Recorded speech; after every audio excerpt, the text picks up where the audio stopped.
Hi guys, পুনৰ নতুন এটা ভিডিঅ'লৈ স্বাগতম জনালোঁ।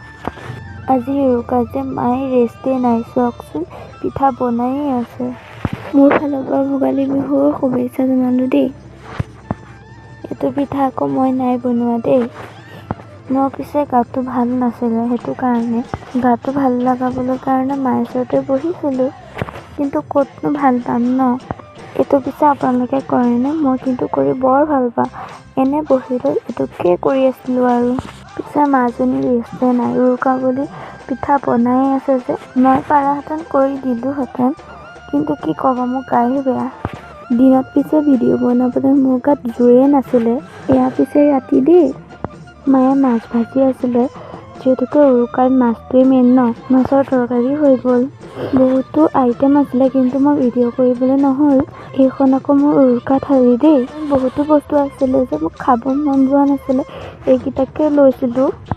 মায়ে কিন্তু বহুত টেষ্টি বনাইছিলে দেই। এয়া আকৌ বিহুৰ দিনা দেই। ৰাতিপুৱালৈ গাটো অকণ ভাল পাইছিলোঁ, মই এলাহতে ভিডিঅ' কৰিবই নহ'ল। লগৰজনীয়ে পিছে মোক ঘৰৰ পৰা বিহু খাবলৈ লৈ গ'লহি। তাতো অকণমানহে ভাল পাইছিলোঁ, কিন্তু ভাল পালে মই একো উৰি যাওঁ যে। সিহঁতৰ ঘৰত পিছে বিহু খালোঁ।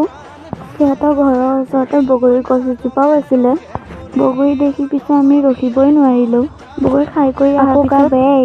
আজিলৈ বাই বাই, পুনৰ নতুন এটা ভিডিঅ'ত লগ পাম।